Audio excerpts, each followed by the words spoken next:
make America great again. How can you be against? We are not going back.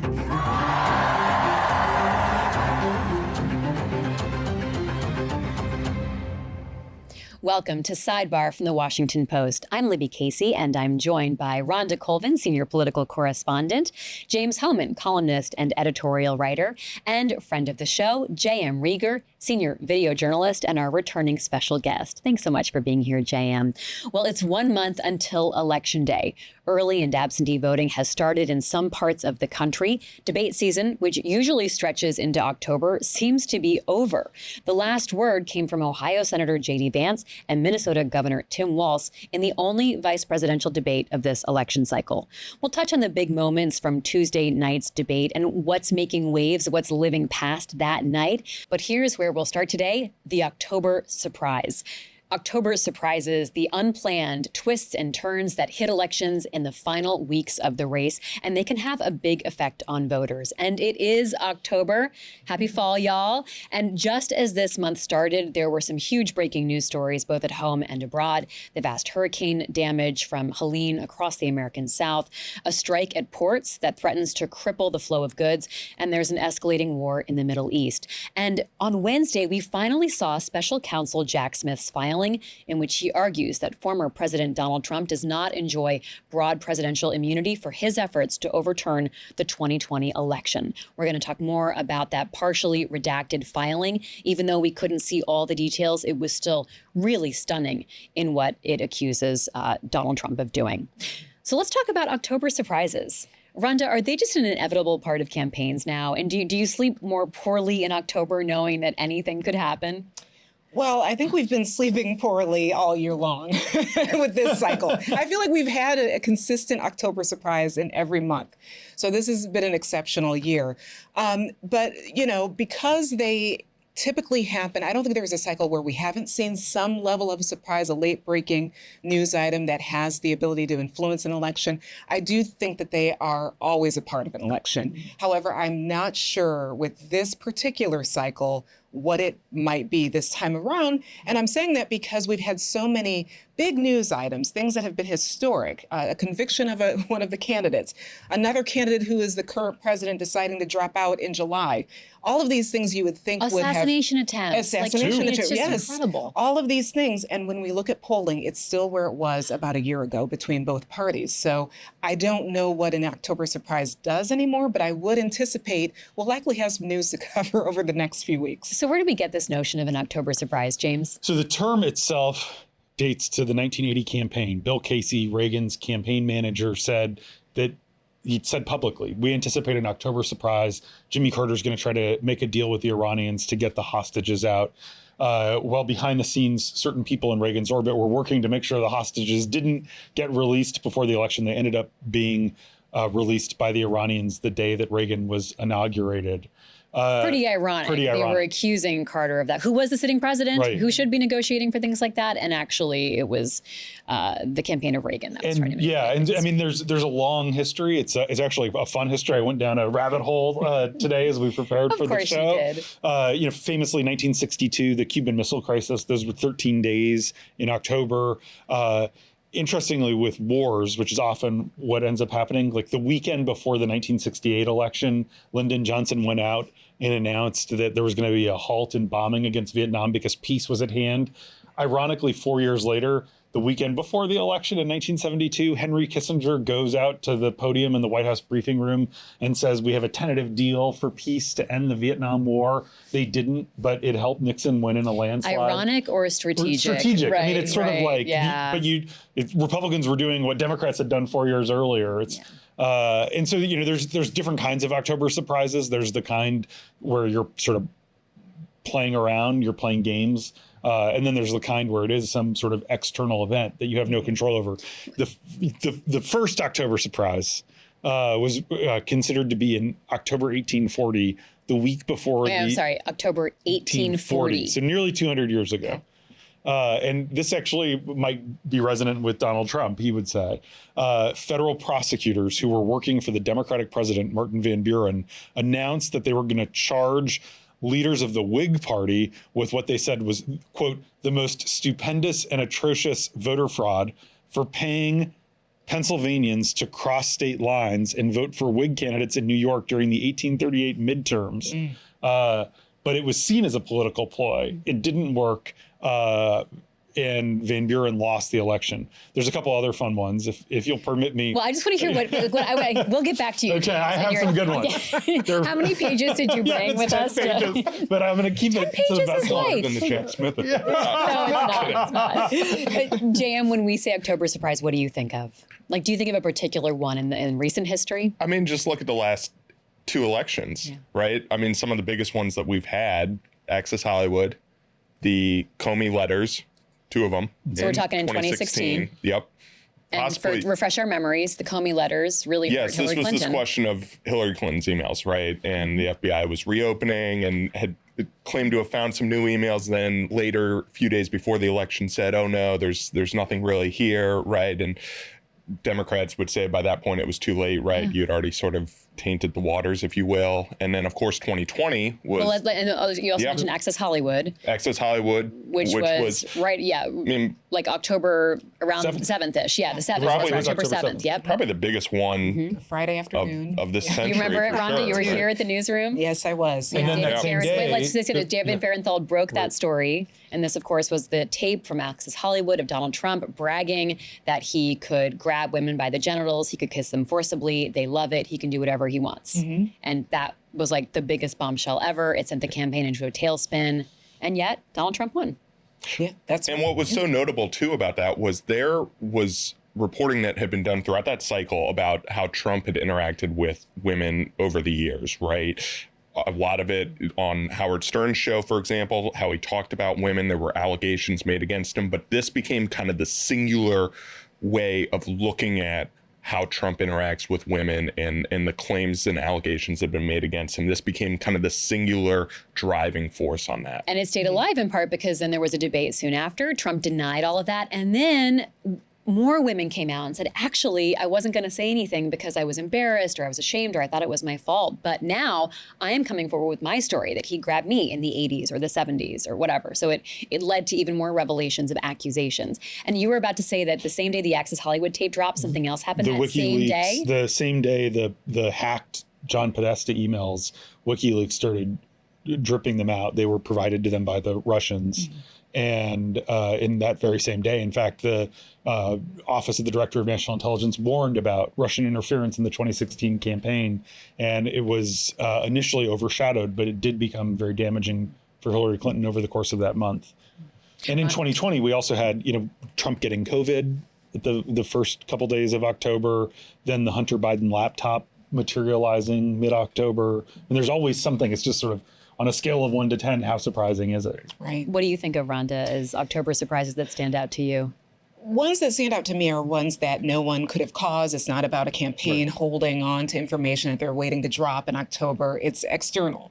I think Hurricane Sandy, when that was the last weeks of the Romney and Obama election, I remember living in the New York City area and how devastating that was. It was not a surprise to me that you saw the governor of New Jersey, Chris Christie, hug Obama when he came off of Air Force One. I mean, everyone just needed help. I remember personally, I didn't have heat or electricity or hot water for about a week and a half. I mean, that was a devastating storm. And I think when you have October surprises that are from external forces, no one could have planned them. It almost forces voters to vote in perhaps a more pure way, where they're like, okay, right now we need comfort. Right now we know what is working. We're going to decide to go with this person over that person. I also think in that campaign, if people may not remember, it was very close with the Romney and Obama election. Romney took some time off and could not actively campaign because it wasn't a good look to go around the country campaigning when people were, really hurting in the New Jersey, New York area. So I think when those he essentially suspended the campaign. Right, which it likely did hurt him to lose crucial days. So Obama's looking very presidential, bipartisan, hugging Chris Christie, and Romney's sort of stuck. But that's almost like a simpler time because you look at now, I mean, the Helene has caused such horrific devastation. And it is dominating the national news, but is it changing the campaign right now? You know, again, I think it all goes back to the fact that this is such an unconventional cycle that nothing is really moving that needle that we keep talking about. It's just even a storm. I think with this particular storm, what we're seeing, especially with North Carolina, is its effect on Election Day. Will things be up and running on that day? But Will in it affect terms actual of voting? Right, in terms of widespread, seat change among voters, I'm not sure if this particular storm will do that. In 2012, I was the reporter assigned to cover Mitt Romney. I was on the Romney plane that whole month, and it was also happening against the backdrop of another October surprise, which broke in late September, which was the 47% tape, which was, the Mother Jones broke the story, but it was Romney saying at the time, which seemed cataclysmic. Now, if Trump said it in a speech, it wouldn't even make the write-up of it. But 47% of the people will never vote for me because they're dependent on government, and that in connection with Superstorm Sandy. Like it made Romney seem less than presidential and that he didn't care about people who weren't supporting him. And so those two October surprises really merged in a way that I do think Romney could have won that election if not for those two things. Yeah. So, James, as you shake your giant 10-page thing of notes there, what else falls out? There's some of the, let me go back to the 19th century because I'm a dork that way, and maybe some fraction of our viewers are too. In 1880, on October 20th, they put out this letter that was fake. It was a phony letter of James Garfield expressing support for letting Chinese immigrants into the United States. And that actually moved the needle and probably flipped California. In 1884, the week before the election, James Blaine is favored to win. He's the Republican candidate, and he's at a rally, and someone speaking at the rally says, it's a Presbyterian minister, and he says, Democrats are the party of, quote, rum, Romanism, and rebellion. And Blaine just stands there and doesn't say anything either way. But that actually ended up playing a big deal in getting anti-prohibitionists, Roman Catholic immigrants, and Southerners to vote for Grover Cleveland, allowing the Democrat to win. It's considered pivotal.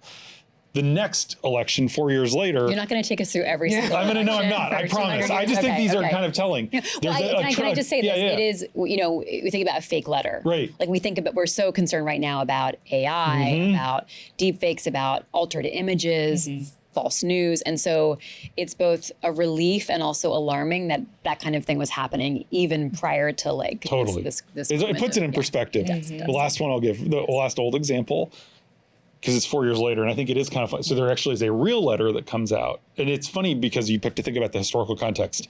The British ambassador to the U.S. had written a letter saying that the British wanted Cleveland to win because he'd be better for the British. And that actually ended up prompting Irish immigrants, the Irish no friends of the British at that time, to flip to the Republicans. And they had been typically voting for Democrats. And that is considered like this thing that happened in the final week that allowed Benjamin Harrison to beat Grover Cleveland, who had won 4 years earlier. It's kind of amazing. These things have been going on for forever. We just, in the time that seems so big, and now it's obviously a historical footnote. It's more than a footnote, thanks to you, James. You've broadened our consciousness and reminded us of how important these historical notes are. JM, I love how Rhonda differentiated between things that are like beyond everyone's control, natural disasters, perhaps war, although certainly Americans can play roles in that in a very significant way overseas. But then there's also things that the campaigns do, right? Oppo research or digging up things. I am fascinated by one particular element of this campaign, which is that the former First Lady and the woman who hopes to be First Lady again, Melania Trump, has come out with a book, and she's doing a lot of publicity for it in order to sell the book. But some aspects of this, it's like she's living on a different train than like the election, because some of the things she's talking about are potentially explosive, not about her husband, but about her own views. Do you know what I mean? She's come out with this book and she's talking about things like abortion, right, that are very off message from where the Trump campaign is. It's very strange, to say the least, I think. And I think it's also interesting, and we've all sort of picked up on this, right, which is she has not been out on the trail with him. She was not at the Republican convention, did not speak at the convention, right, which was a total contrast with the Democratic convention, right, where Jill Biden spoke and where Michelle Obama spoke, right? When Wall spoke. Yeah, Doug Emhoff spoke. Melania Trump showed up the last night. It was sort of one moment when everyone's there, but she wasn't a presence. She was not a presence there. Correct. So now the fact that she's doing this whole kind of book rollout in October is, I don't know, remarkable. I'm kind of fishing for a word here, but is there a parallel in the 1800s, James? There's nothing to compare it to. Honestly, right? It really is not easy to compare it to. No, I want to play. So her team is releasing these like social media nuggets that are promoting the book. So I want to share one and play it. If you're listening to us on your favorite podcast app, you'll be able to hear it. If you're watching us on YouTube, the visuals are also sort of stunning because it's so curated. It's like what a former model would do, not what necessarily a presidential candidate's spouse would do. Let's watch.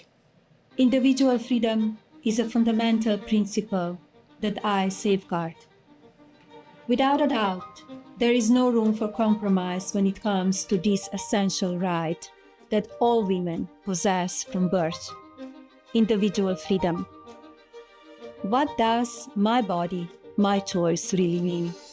That's Melania Trump in her own words. If you're listening to this and not watching, it's very sort of gauzy, it's black and white, it's very airbrushed, and it does not seem like something that was run through the Trump campaign, James, because she also, according to the Guardian, an excerpt that they got, talks about abortion rights.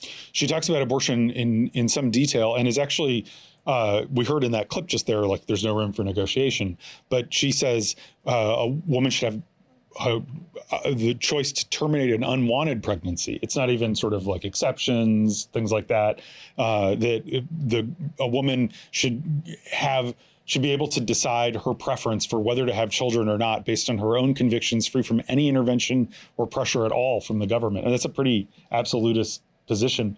We also know that she, in this book, says that she disagrees with her husband on aspects of his immigration policy. There's a really interesting column that Karen Tumulty here at the Post has written, pointing out, and this was sort of mind-blowing, every Republican first lady since Roe ended up publicly saying that she was pro-choice. Betty Ford did it when she was first lady in an interview.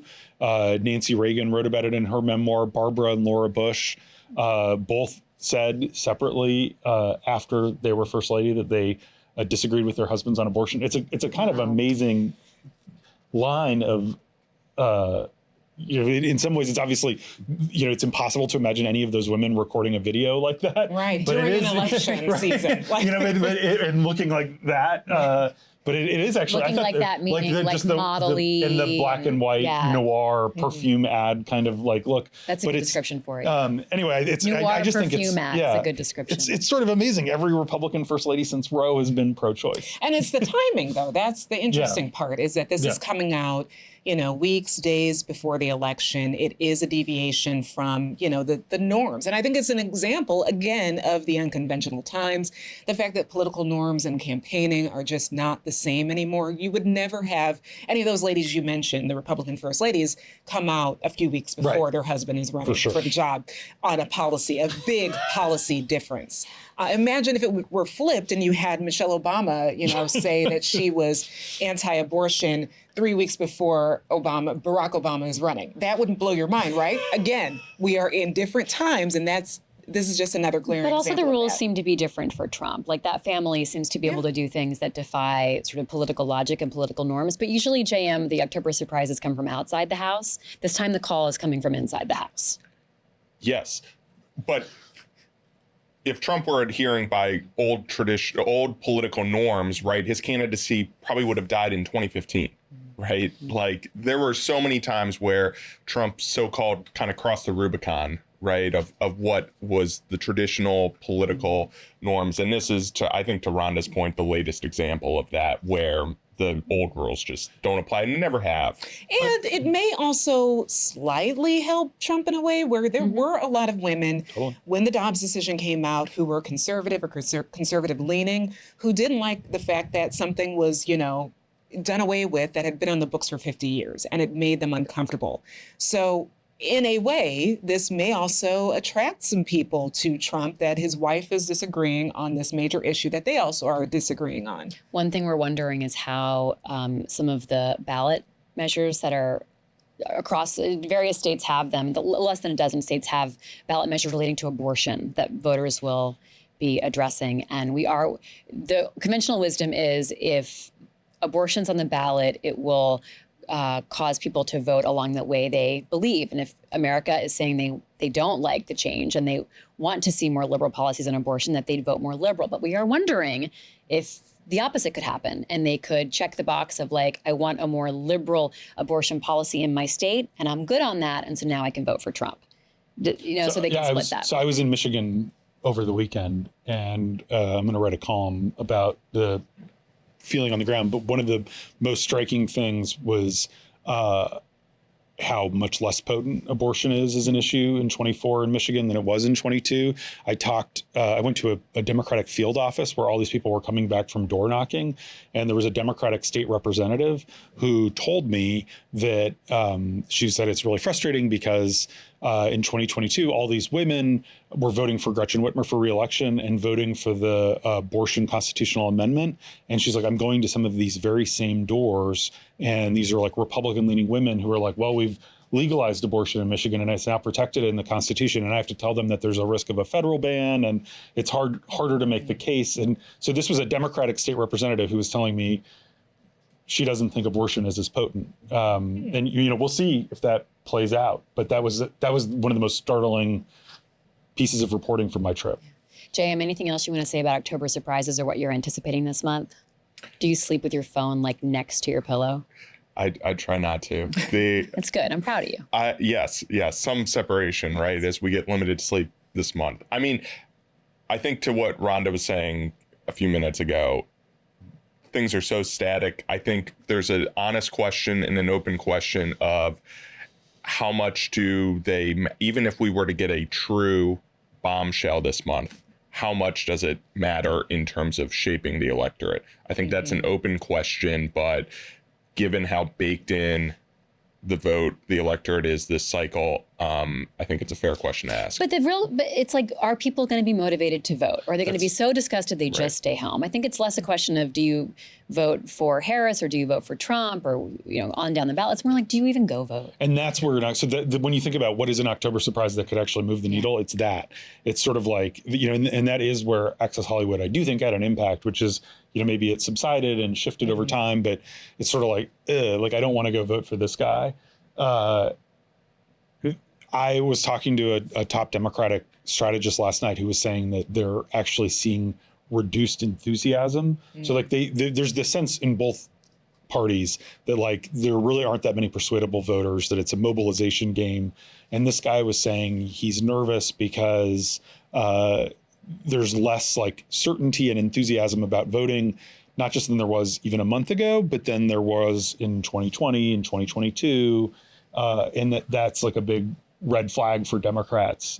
And so you think about, okay, what news would break? And in 2020, 70% of people voted before Election Day. So when we say, it's 30 days to the election as of Friday, it's 30 days to 30% of people voting, right? People are already voting.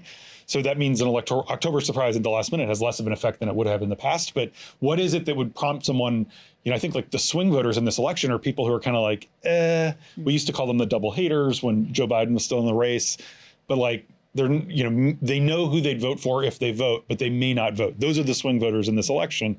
And is there something, maybe it's a full-scale war in the Middle East that prompts people who are sort of like, reluctantly supporting Kamala Harris, but not happy about the Biden administration's policies to Israel to decide, okay, I'm just not going to vote. Like that's the swing vote. And that's where an October surprise could matter. And since the economy is rated so highly, we'll watch to see how like the port strike affects people's, like, is it suddenly hard to get goods and things like that.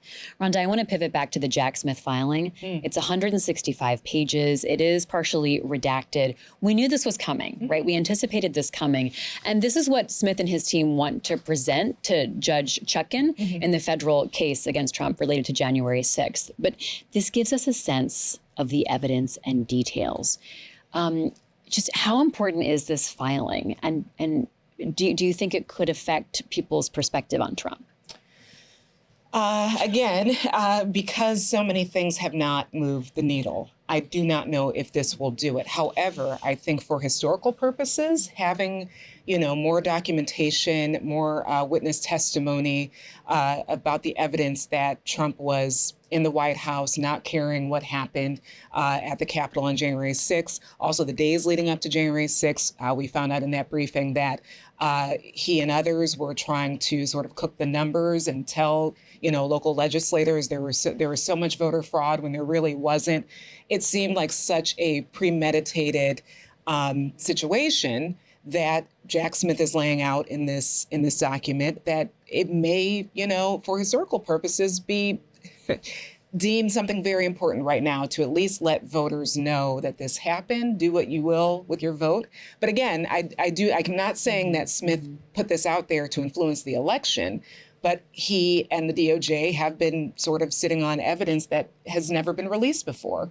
And I know from the early September hearing that Judge Chutkan had, and when she said the government will allow or can come out with their briefing, I know the Trump folks said, well, that's unfair. You shouldn't do that so close to the election. She said the court is not concerned with the timeline of the election. So it appears they're just, chugging along with something that was already moving. I do not know if it's going to change minds. So many of the people who support the former president feel he's been, targeted. And, you've heard the idea of lawfare and this is a weaponized system. So I don't think it's going to change much, but it is, more documentation that here is a candidate who tried to take the last election, and it's up to people to do what they will with that information. JM, it does seem also like a push to get as much as possible out there in case Trump wins and this all goes away.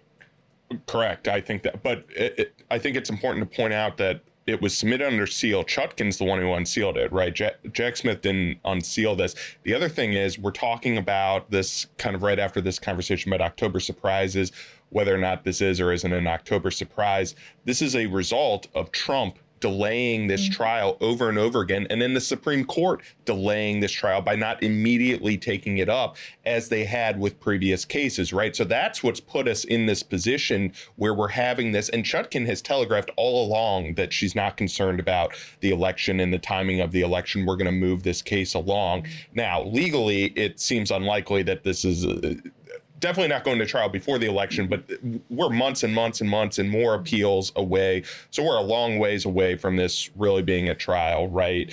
But I think it's, and the last thing I'll just quickly point out, Trump, right after this came out, talked about how this was election interference.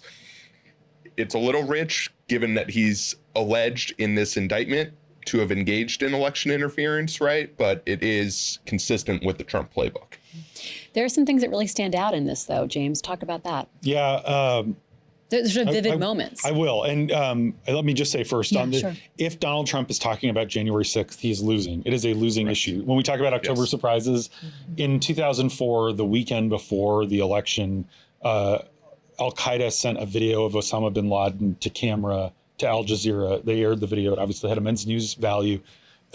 And that ended up helping Bush because it made 9/11 and terrorism salient again. It put it top of mind for voters right before the election. And I think similarly, talking about January 6th, which, you think about on January 7th, 2021, it would have been inconceivable that Donald Trump could possibly be the Republican nominee for president again. Republicans were angry at him. It was like this shameful, dark moment, coda to his presidency. And I do think, so then that gets into the question of like, what are the details? And the details are, the color is startling. I think that the filing is legally significant because it shows Trump knew what he was doing. He knew he had lost the election pretty clearly, and he knew he was doing it in his unofficial capacity, which is legally significant. But some of the like gold coins in the filing, Trump telling an aide as the rioters stormed the Capitol, quote, "So what?" Trump's lawyers telling him, which we heard from the January 6th hearings, but this is on, in a legal filing, they couldn't substantiate any of his claims, that they were BS. Rudy Giuliani, which is new, having the chief counsel of the Republican National Committee, Justin Reamer, put on a leave of absence before the election because he wouldn't play along with these games. a White House staffer overhearing Trump say, quote, "It doesn't matter if you won or lost the election, you still have to fight like hell." The RNC chair, Ronna McDaniel, refusing to parrot a report that baselessly alleged fraud in Arizona, calling it effing nuts. And then some of the best details come from this like basically vote counting site in Detroit on November 4th after the election. This guy, Mike Roman, who's a Trump campaign official, is like literally trying allegedly to sow chaos, incite a riot. And a Trump campaign operative tells him a batch of ballots had just come in favoring Biden, and he says they're accurate. And Mike Roman responds, quote, "Find a reason it isn't." Mm-hmm. I mean, it is just, it's chilling. Mm-hmm. And so, I mean, these details, I do think, put meat on the bone.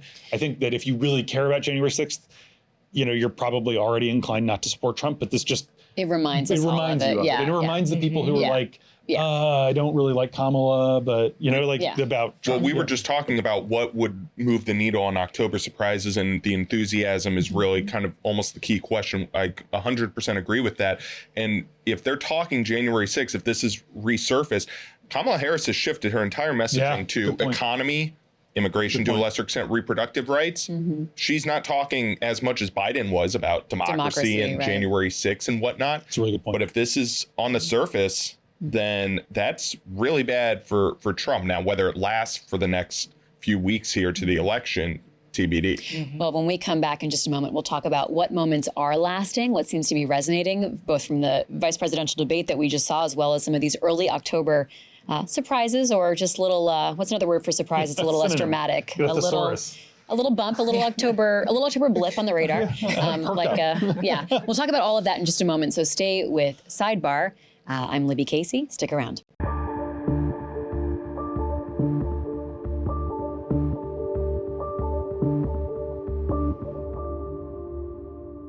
This is Sidebar from the Washington Post. We all watched the vice presidential debate on Tuesday night in every single minute of its glory, but most Americans will digest it in snippets and clips that they'll get on their phone, that their friends will push to them, funny moments, weird moments, resonant moments. And it got us thinking about what really sticks. What is the sticky content of the election that stays with people? And I want to play one moment for you all that relates to something we were just talking about. We were just talking about this Jack Smith filing that shows that the moments around Donald Trump's actions and the allegations against him on January 6th. And the issue came up late in the debate, really late in the debate. And it was a really notable answer from J.D. Vance as the candidate was asked about whether or not Trump won in 2020 and Trump's refusal to acknowledge that he, of course, lost that race. Let's watch this clip. This was a threat to our democracy in a way that we had not seen. And it manifested itself because of Donald Trump's inability to say. He is still saying he didn't lose the election. I would just ask that. Did he lose the 2020 election?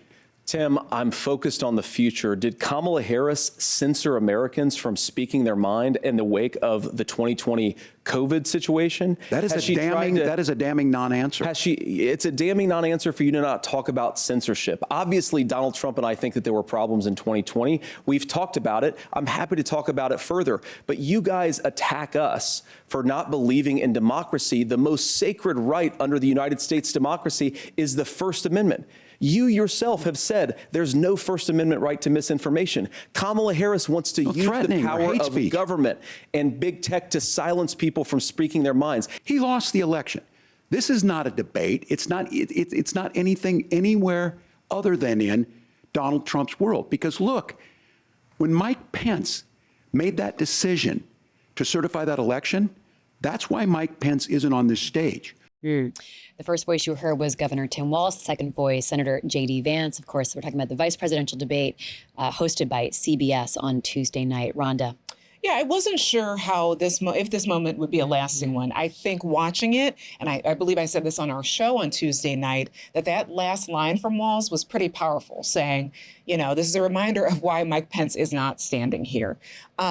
Really quickly, I can read this from our Post reporting. The Post did interviews with people who are considered swing voters the day after. They watched the debate. They talked about the moments that stood out to them. A lot of those swing voters did say that this was a moment that they certainly supported and believed what Walz was saying. They did not believe Vance. They were a bit offended in the ways that he characterized January 6th and this idea that Trump peacefully transitioned. But there was one quote that really stood out to me, and it was from a man, a Michigan voter. His name is Dylan. His quote was, "We all watched in real time as hundreds of lackeys stormed the Capitol and threatened and harmed people. The fact that Vance is trying to downplay that and claim that being banned from Facebook for a terms of service violation is the same as inciting a riot is idiotic and a little revolting."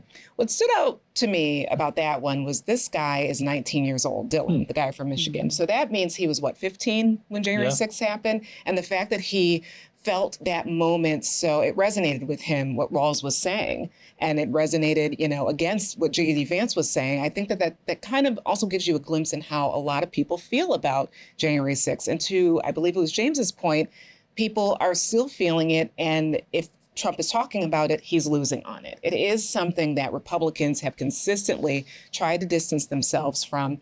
It doesn't really play with a lot of Americans. Yeah, J.D. Vance did a good job at the debate. He's a good debater, and he did some of the classic debate things where you sort of make friends with the person. You say something nice, but then kind of like punch him at the one moment later. He was quick on his feet. But this was such an obvious non-answer. Like, it was such a deflection and change of topics. He really didn't, like Dylan said, like pivoting to censorship, which is a popular Republican talking point. It stood out because it really was a non-answer, James. Yeah, I mean, I think talking to some Vance folks yesterday after the debate, like they felt like the holistic answer, he says if he basically, I mean, they felt like he threaded the needle better than he got credit for. That he says, that he was never he can't throw Trump under the bus, right? He can't be like, yeah, Trump lost the election. Of course he did. But he says, if Kamala Harris and Tim Walz wins, I'm going to offer my help. I'm going to be in the Senate. I'm going to do everything I can. I'm going to pray for them. And that he basically got as close as he really could without repudiating Trump and his handling of 2020. He also didn't say like the bald-faced lie of like Donald Trump won the election fair and square and it was stolen from him. So I guess that's like he's saying I'm looking forward, I'm not looking backward. He's not saying Trump won the election. Like he I think was trying to skate by as carefully as he could. But it is a really good point. You think about watching that debate. My in-laws, for example, went to sleep like right after that answer, because then CBS took a 4-minute commercial break to come back for the opening statements. But it was like closing statements. It was the closing statements. It was like 10:35 at night, 10:40 at night. So that was I assume for a lot of people like their the final last word. memory. But we are talking about moments that are going to get clipped, shared around, right? And I think this is one of those moments. The other thing is, Vance tried to recast himself in this debate, right? I'm affable, I'm relatable, I'm going to agree with Tim Walz on some stuff, but I'm going to try and contrast it, right? Like what you were saying, Libby. And, and I thought he actually accomplished that for various parts of the debate. But I will say that he tried to dance around this January 6th and 2020 election question. But when he was in a GOP primary debate in 2022 running for Senate, he was unequivocal. He said the election was stolen in 2020, right? And so this is, we talk about how Vance has flip-flopped on his position on Trump, and he's kind of changed his position on a few different things, this being one of them. We've talked at length about how much VP debates matter, how much they don't matter. It's kind of moments coming out of it. But I thought Vance had the momentum in his corner on the margins, but in his corner throughout most of that debate. But that might be the standout moment that then, changes everything that people remember about this debate month from now, years from now. It's important to point out that the vice president doesn't have a lot of power. And the one thing that they can do is certify the election. So the very thing that they were talking about is like the one thing that these guys on the stage can do. They can't enact executive orders. They can't create sweeping policy. They're really there to support the presidency and do what the ticket, the person at the top is setting the agenda for. So that also seems significant because it is like the one thing they can actually do. I would say it's more of a ceremonial role in the Constitution. Unless you don't do it. Unless you don't do it. Right. But I mean, they aren't like the final word or anything. Well, we'll see, Rhonda. Well, it would be illegal if they were, which is Mike Pence's whole argument that he couldn't do anything. It is a very ceremonial role. That's what it's supposed to be. They're also president of the Senate. But you're right, there is no real power. But J.D. Vance kind of skirting around that question, as I said on Tuesday night during our coverage, is very important because of the issue you raised. Also, whether his ticket wins or loses, he will be in that room in that joint session because he's a U.S. senator. So if he joined a challenge with a House member and decided to pause the proceeding, he would have the power to do that. So his perspective on January 6th, on election denialism, is pretty important. I'm glad the moderators got into that. But I really think the reason why it is resonating with people is because they don't like to be deceived. And just like Dylan, 19-year-old Dylan from Michigan, we all saw something with our own eyes. And to be in the way Vance was portraying it, it was like, oh, well, calm down. We're just looking toward the future. That does not play with a lot of people because it is something they witnessed. And it feels like you were trying to deceive them or calm them down from something. And we should probably just mention, while we're talking certification and all this January 6, 2020 election stuff, this Electoral Count Act that they passed after the January 6 attack raises that threshold for objections. So you need more than just 1 and 1 in both chambers, right? And it matters for the electors because so much of this indictment from Jack Smith is about this fake electors scheme. And now it really clarifies that it has to come from the executive of each state, right? Being the governors, sending that to Congress. So it does clarify that. So there are some more guardrails this time around. JM, you were in the spin room on Tuesday night. What stood out to you? That was your first time being in a big debate spin room, right? It was. Although some folks, I think Caitlin Collins on CNN called it a debate closet, right? Which is a little bit of an insult to, or a spin closet, I should say. Tell us why. A little bit of it. It was a smaller room, based on what I had seen on television, because it was my first time in a spin room. I think it's a little bit of an insult to, Guiding Light, for example, which was filmed in that studio, right? Last week tonight, which is filmed there, right? But what I was seeing on social media was journalists demanding to be let in because people who were even there to cover it. We're not talking about the debate location. We're talking about the spin room location, which is really, it exists only for the media to bring voices to the people. They couldn't get in the room. Yes. And I think just as, kind of 10 seconds of background for this was all held, the debate in the spin room was in the CBS Broadcast Center in New York City, which is sort of like the CBS HQ. There's a ton of studios there, right? And the debate was kind of steps down the hall in a different studio. There was an issue where we knew that Vance was going to come to the spin room after the debate, and I stayed in the spin room. There was a different filing center where a lot of the press was, and there was an issue, and I believe that this was because of Secret Service. They were not able to get in for minutes, tens of minutes, and there was a lot of frustration there in terms of access to the principals. So the spin room closet, what stood out to you besides the tough way to get in? Yeah, before the debate, the Trump folks set the bar very high for Walz, and that, the expectations are part of that game, right? After the debate, I think you had the usual lines from both folks, but we interviewed Elise Stefanik, who's a member of House Republican leadership, on our live show that night, and we asked her if she was willing to certify the results once they had been certified by the states, which is the key question. And she caveated the answer. She put conditions on it, which Republicans have been doing, and they are sort of telegraphing. This is something to take note of as we were just talking about the additional guardrails in place here. They are sort of telegraphing, leaving that door cracked in terms of potential objections, and we'll have to see how that plays out. Other moments that you think will resonate from just the debate cycles generally, what are you seeing in your social media feeds from this debate or others that are still sticking with people? James? The story of the year is Biden dropping out, right? And that 8 minutes in when Biden says we beat Medicare. But what does that mean for people now when they make their decision to vote? Well, that's the moment we're going to remember from the 2020 debates, was Biden sort of just collapsing on stage and realizing the extent to which they'd concealed his condition. I think the concepts of a plan is something that's going to stick in the lexicon, which is what Trump said when he was asked about replacing Obamacare. He said, "I have the concepts of a plan." I feel like that's. And JM actually did a video for us that just mashed together all the dozens of times. It's over a dozen times. I shouldn't say dozens. Over a dozen times that Trump has talked about for years now having the concept of a plan. Oh, yeah. He's been saying it's coming any moment, it's coming soon. I'm paraphrasing, but he's been promising. Yes, he's been promising this since before he was president in 2016 that they were going to repeal and replace Obamacare with, in his words, something great. Yeah, so we still didn't get details there. Rhonda, anything that you're still seeing? I mean, I'm still seeing eating cats and dogs. I was just going to say that, and even though it just... It was a good one. You know, when you look at history, that's the thing that's going to be left after this election is that statement. But you also have to look at the seriousness and what happened after that, what happened in Springfield. But I think that that's been a moment that we're still living out, actually, is that line about they're eating the dogs and cats.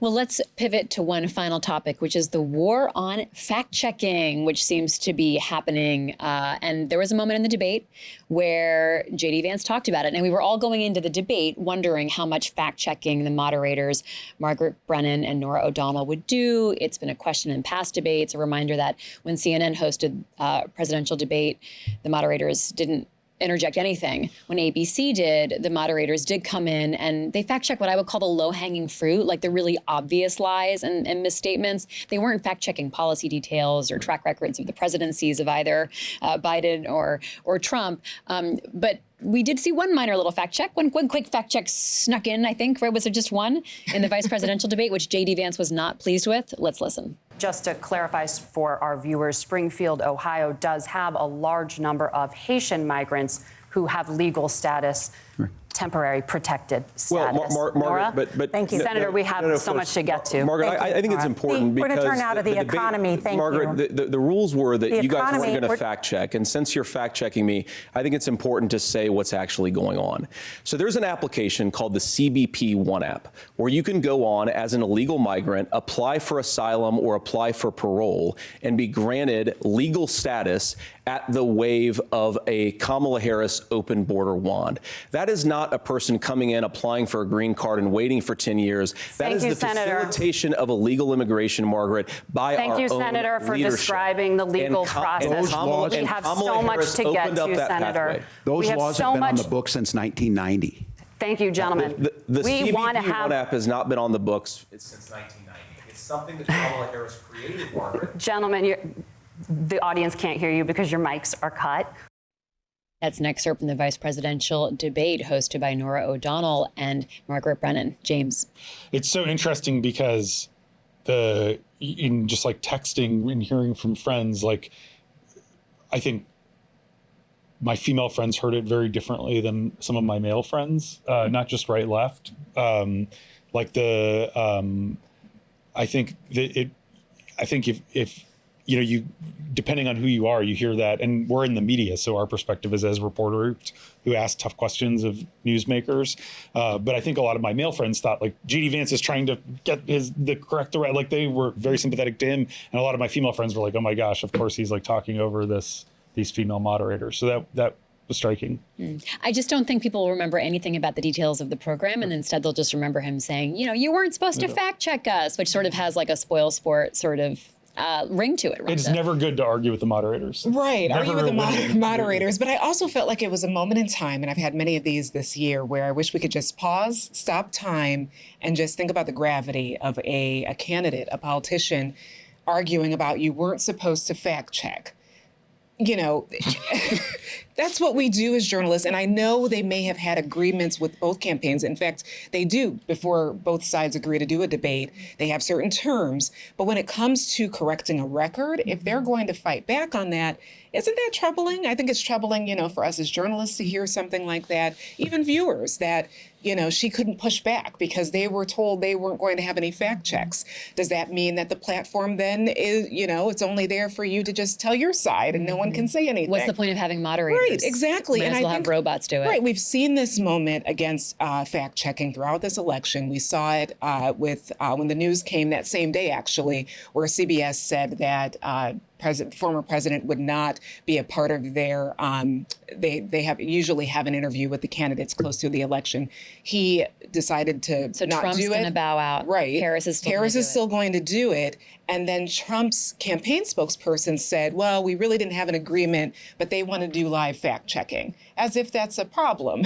So there have been other moments during this election where we have heard some politicians be against journalists asking questions, follow-up questions, bringing out facts, and that part is concerning. It is interesting to hear that you heard different things, based on who was viewing. But I think as a journalist, it really stands out to me that someone would push back on someone fact-checking. Yeah, what stands out less to me is less the talking, as we start to talk over each other, I'm so sorry, James, is less that, because that's just part of these debates. But it's more that, Rhonda. It's like what his specific retort wasn't let me finish my sentence, or wait, let me explain my position. It was like, you weren't supposed to. And we have seen this before with Donald Trump when he went to NABJ. NABJ, that's one of the reasons it ended early, his appearance there, is because the National Association of Black Journalists. Right, because the journalists were asking follow-up questions and fact-checking, his campaign decided to pull him out earlier than had been anticipated. But it's really just fascinating that we are at a point right now where we are hearing the rejection of someone asking a follow-up question, which is at the core of what we do. I know people may forget what the substance of that question was because it's the mic has gone down and all of that. But I will say that the app that J.D. Vance is talking about, that was actually during the Trump administration. I looked it up. The CBP app started in October 2020. So he still would have been president. That's incredible. That is incredible. Right. Yes. So he's saying that was a Harris thing, that you could just sign up and become an American. A magic wand. A magic wand. It actually started with his running mate's first administration. Rhonda with the fact check. So yeah, no, it is. I think you're absolutely. This is all happening against the backdrop of sort of not just a war on fact checking, but a war on facts. One of the more interesting exchanges during the debate was J.D. Vance basically saying experts are terrible. Don't listen to the experts. Don't trust the experts. That too, yeah. And Tim Walz being like, what? And then, But then you pointed this out to me because I didn't even catch it. Then J.D. Vance cited experts. Later, yeah. He's like, according to this and this, and we have a study, we'll post it on social media. And James started laughing, and I was like, why are you laughing? And he's like, well, he's citing the experts. Yeah, he said there was a Federal Reserve study that we're going to post on social media. Yes, exactly. Yes. And it's also alternative facts, as Kellyanne Conway famously called them. And J.D. Vance talking about Springfield on CNN, saying we're going to make up a story to get you to cover it. And so it is the context there matters. It's a very tough spot for the moderators, right? Because impossible. Yeah. It's kind of a catch-22 because we know that there's broad distrust of the press, right? We also know that this is a political situation that the Trump-Vance campaign want, right? Vance has been doing at his rallies, he's been doing these sort of like Q&As with reporters in the back of the room. And he has his whole rally crowd there basically jeering at the reporters as they try and ask their questions of Vance, which, of course, you're going to take advantage of asking a question of the potential vice president, right? But that plays to Vance, right? Because now he can sort of play off the crowd a little bit and kind of paint the reporters as the unreasonable party in that dynamic, right? And that's what he wanted to do there. And I don't know necessarily the best way if you are a moderator in that position, because you have to.